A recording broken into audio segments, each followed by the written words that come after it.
Assalamualaikum warahmatullahi wabarakatuh.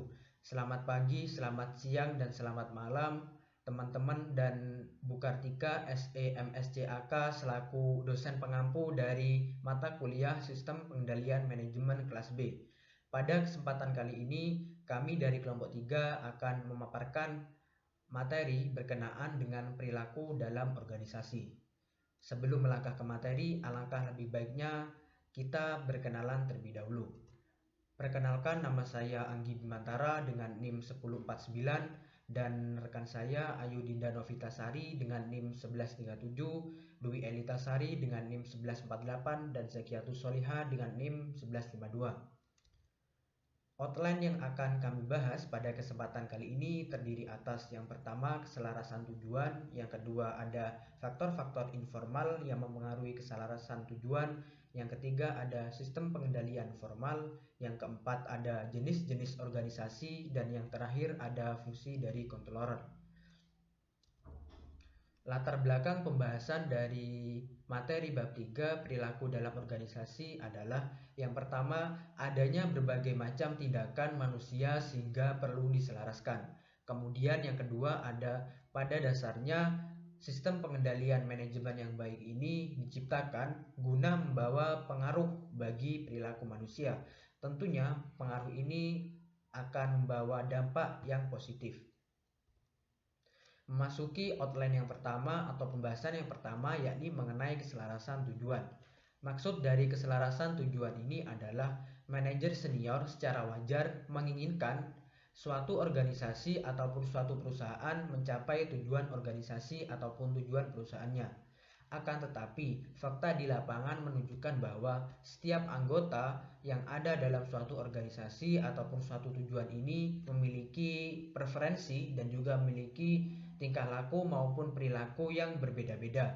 Oleh karenanya diperlukan suatu desain sistem pengendalian manajemen agar membantu menyelaraskan tujuan atau dalam buku Pak Antoni ini disebutkan sebagai goal congruence. Desain dari sistem pengendalian manajemen yang baik ini juga akan mendorong terciptanya situasi dan kondisi yang baik sehingga dalam hal ini tidak ada miskepentingan.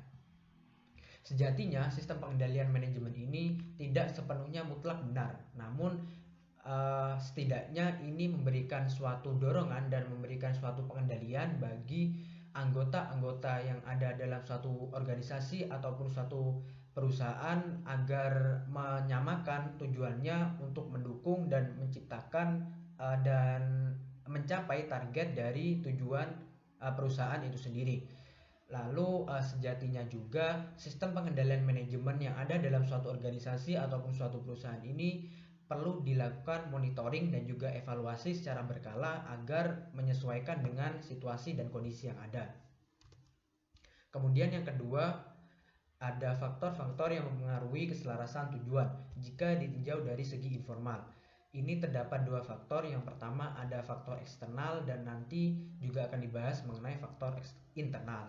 Faktor eksternal ini bisa dikatakan sebagai suatu faktor yang berasal dari luar, yakni berkaitan dengan norma-norma perilaku dalam masyarakat, norma-norma perilaku dalam organisasi, norma-norma perilaku dalam komunitas, maupun norma-norma perilaku dalam perusahaan.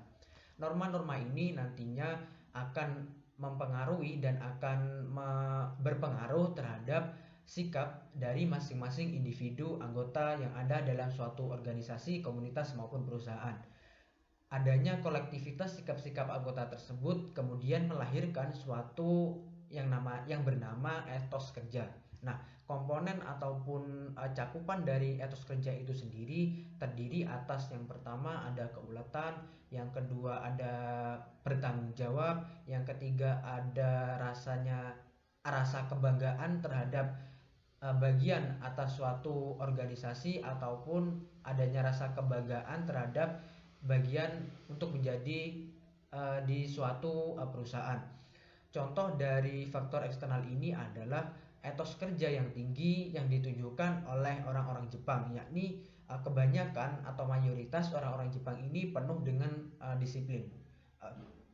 Adanya etos kerja yang penuh dengan disiplin ini nantinya juga akan membawa pengaruh baik bagi lingkungan eksternal dan juga dalam rangka pencapaian tujuan dari organisasi ataupun tujuan dari perusahaan yang ada di Jepang.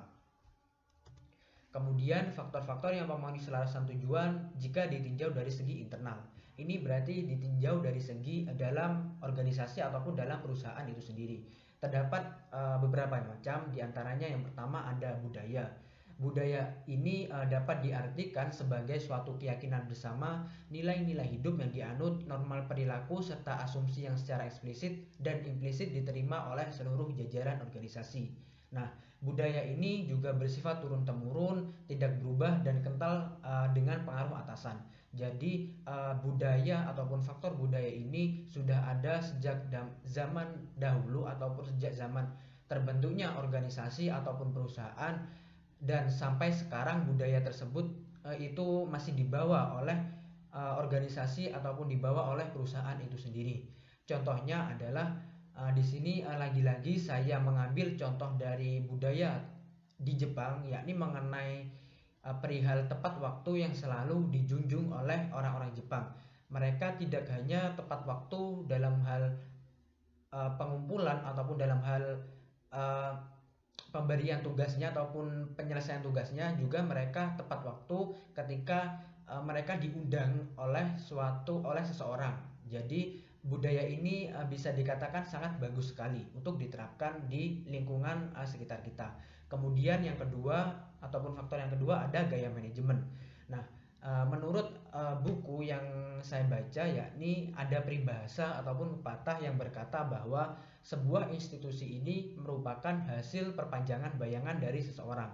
Nah, dari peribahasa tersebut sejatinya bisa disimpulkan ataupun bisa dikatakan bahwasannya gaya bawahan itu tergantung dari bagaimana gaya atasan tersebut memimpin. Contohnya gaya manajer satu dengan manajer yang lain itu berbeda-beda walaupun kedua manajer tersebut berada dalam satu perusahaan. Manajer satu itu misalkan dia gayanya berwibawa dan tegas, kemudian manajer yang lainnya itu dia agak santai dan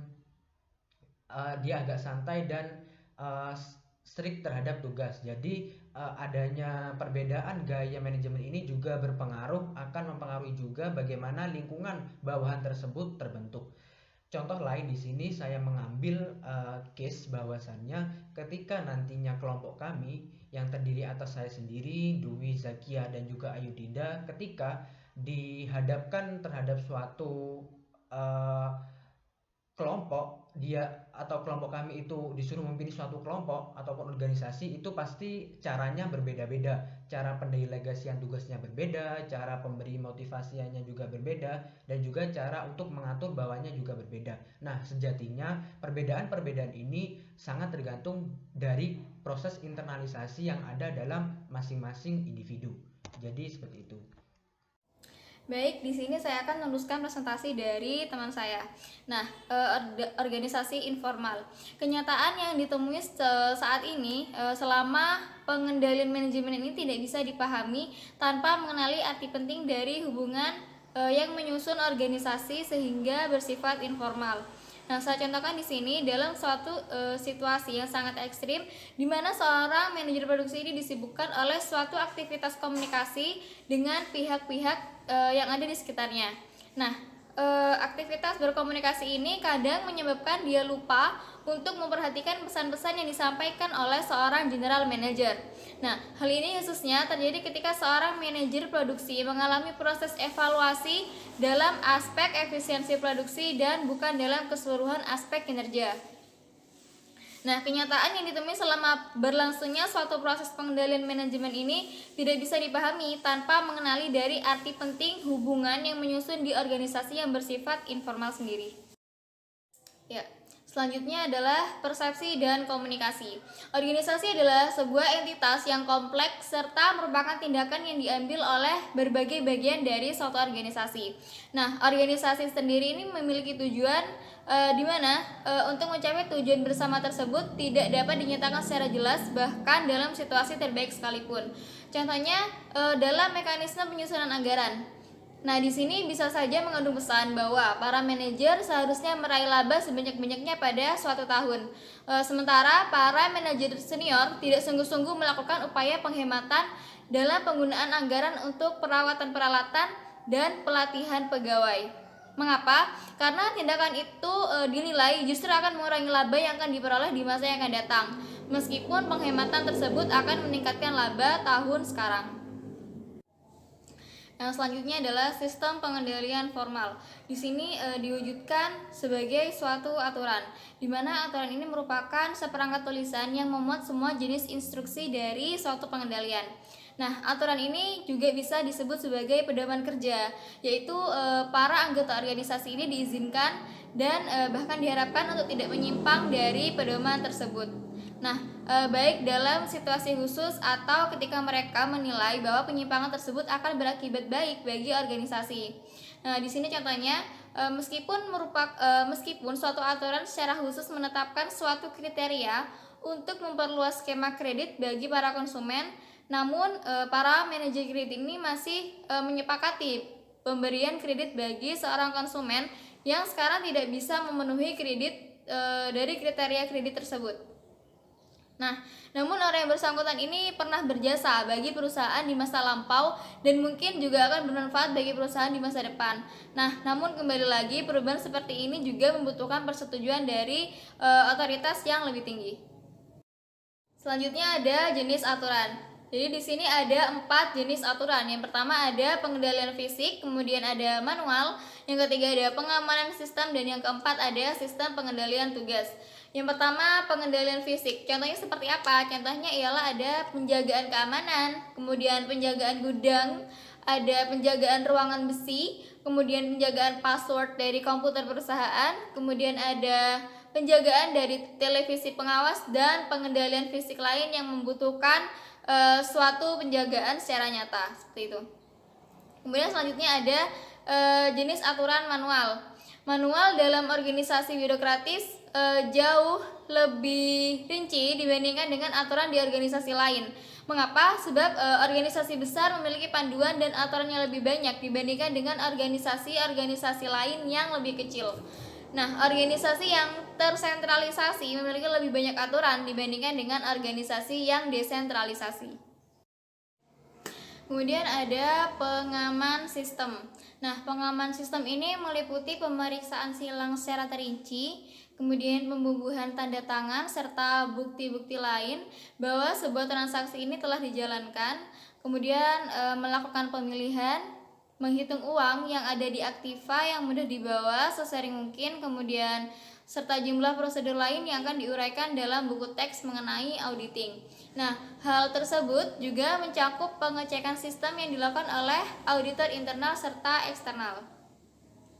Ya, selanjutnya ada sistem pengendalian tugas. Nah, sistem pengendalian dari suatu perusahaan ini misalnya dijalankan dengan menggunakan suatu mesin otomatis. Nah, maka suatu sistem otomatis ini merupakan proses tersendiri yang akan menyediakan suatu pengendalian. Yang terakhir adalah proses kendali secara formal. Proses kendali secara formal ini merupakan suatu rangkaian proses pengendali manajemen secara formal yang meliputi proses perencanaan strategis dalam melaksanakan suatu tujuan dari organisasi. Nah, pusat tanggung jawab bertugas melaksanakan operasi-operasi yang menjadi tanggung jawabnya, kemudian menilai dan melaporkan hasilnya. Nah, dari hasil-hasil aktual tersebut kemudian dibandingkan dengan target yang tercantum dalam anggaran untuk menentukan apakah kinerjanya ini memuaskan atau tidak. Jika memuaskan, pusat tanggung jawab menerima umpan balik dalam bentuk pujian atau penghargaan lain. Namun, jika tidak memuaskan, maka umpan balik yang diterima akan mendorong dilakukannya suatu tindakan korektif pusat tanggung jawab serta kemungkinan untuk dilakukannya revisi dalam rencana. Di sini saya akan menjelaskan mengenai subbab jenis-jenis organisasi. Namun sebelum kita membahas lebih lanjut mengenai jenis-jenis organisasi, kita perlu tahu mengapa sih kita perlu pengorganisasian. Jadi pengorganisasian di sini menentukan struktur organisasi, di mana dari struktur kita bisa mengetahui fungsi-fungsi tiap bagian, dan kita bisa menentukan sistem pengendalian untuk mencapai tujuan organisasi. Langsung saja kita akan membahas jenis-jenis organisasi. Yang pertama adalah struktur fungsional. Di dalamnya, setiap manajer bertanggung jawab atas fungsi-fungsi yang terspesialisasi seperti produksi dan pemasaran. Jenis struktur organisasi ini sering digunakan dalam sebuah organisasi. Di sini, fungsi atau pembagian kerja dibagi menjadi spesifik. Sehingga ketika misalkan sebuah perusahaan memiliki 3 pabrik, dalam 3 pabrik itu hanya ada 2 manajer, yaitu manajer pemasaran dan manajer manufaktur. Kemudian yang kedua adalah struktur unit bisnis. Di dalamnya, para unit manager bertanggung jawab atas aktivitas-aktivitas dari masing-masing unit, dan unit bisnis berfungsi sebagai bagian yang semi-independen dari sebuah perusahaan. Nah, di sini sering disebut sebagai struktur divisi, di mana dia bertanggung jawab kepada keseluruhan, yaitu masalah produksi atau manufaktur dan masalah pemasaran.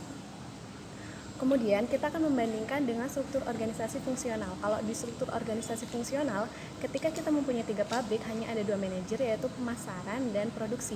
Namun di struktur unit bisnis ini, dia memiliki 3 pabrik dan masing-masing pabrik ada 1 manajer yang menangani pemasaran dan produksi. Kemudian yang ketiga adalah struktur matriks. Di dalamnya ada unit-unit fungsional memiliki tanggung jawab ganda. Jadi struktur matriks ini adalah gabungan dari struktur organisasi fungsional dan struktur organisasi unit bisnis. Selanjutnya kita akan membahas mengenai kelebihan dan kelemahan dari struktur organisasi fungsional. Kelebihannya yaitu terciptanya sebuah efisiensi. Mengapa demikian? Karena dalam struktur organisasi fungsional, pembagian kerjanya itu benar-benar spesifik seperti yang sudah dijelaskan tadi. Kemudian kelemahannya yang pertama adanya ketidakjelasan untuk membedakan efektivitas para fungsi manajer, misalnya fungsi pemasaran dan fungsi produksi atau manufaktur. Keduanya sama-sama memberikan kontribusi pada nilai akhir. Kemudian yang kedua adalah perselisihan yang terjadi di tingkat bawah diselesaikan hanya pada tingkat atas, walaupun perselisihan tersebut sebenarnya bisa diselesaikan pada tingkat bawah. Misalnya manajemen pemasaran, dia ingin mencapai target produk sehingga dia meminta bagian produksi untuk melakukan lembur. Namun bagian produksi merasa keberatan pada biaya lembur, sehingga bagian produksi melapor pada manajer pemasaran dan permasalahan diselesaikan di atas. Walaupun permasalahan itu sebenarnya masalah dari tingkat bawah yang bisa diselesaikan di bagian produksi. Kemudian masalah yang ketiga adalah tidak memadai untuk diterapkan dalam pasar yang beragam. Yang terakhir, permasalahan dari struktur organisasi fungsional, dia menciptakan sekat-sekat antara fungsi manajer sehingga menyulitkan saat koordinasi lintas fungsi, misalnya pengembangan produk. Selanjutnya, kita akan membahas mengenai kelebihan dan kekurangan dari struktur unit-unit bisnis. Kelebihan yang pertama adalah dia dapat dijadikan tempat pelatihan manajemen secara umum. Kemudian yang kedua, dapat membuat keputusan produksi dan pemasaran yang lebih baik dibandingkan dengan kantor pusat. Namun, struktur unit-unit bisnis ini juga memiliki kelemahan. Kelemahan yang pertama adalah kemungkinan bahwa masing-masing staf unit bisnis menduplikasi sejumlah pekerjaan yang dalam organisasi fungsional dikerjakan di dalam kantor pusat. Kemudian kelemahan yang terakhir adalah terjadinya pelanggaran oleh satu unit bisnis terhadap piagam unit bisnis yang lain serta terjadinya konflik antara pegawai unit bisnis dan para staf di kantor pusat. Sudah. Di sini saya akan membahas mengenai implikasi terhadap rancangan sistem. Unit bisnis membuat kemudahan dalam pengendalian sistem karena dalam unit bisnis, setiap manajer unit harus bertanggung jawab untuk meningkatkan kemampuan setiap produk yang dihasilkan unitnya, guna menghasilkan laba, melakukan perencanaan, mengkoordinasikan, dan mengendalikan elemen-elemen yang berpengaruh. Dan dalam unit bisnis juga ada tanggung jawab yang jelas atas perolehan laba, sehingga para perancang sistem pengendalian manajemen seringkali merekomendasikan organisasi untuk menggunakan unit bisnis. Namun, itu adalah suatu kekeliruan dan suatu kesalahan besar, karena seorang perancang sistem harusnya mencocokkan sistem ke dalam organisasi, bukan organisasi yang menyocokkan ke dalam sistem. Sistem tidak diciptakan untuk melayani seorang perancang sistem. Yang benar adalah perancang sistemlah yang harus melayani sistem. Selanjutnya, kita akan membahas mengenai fungsi controller. Controller adalah orang yang bertanggung jawab dalam merancang dan mengoperasikan sistem pengendalian manajemen.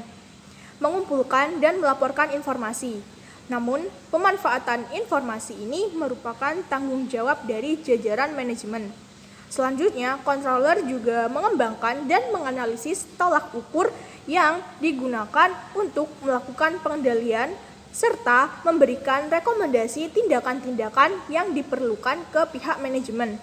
Namun, seorang controller di sini tidak membuat ataupun mendorong pihak manajemen untuk mengambil keputusan.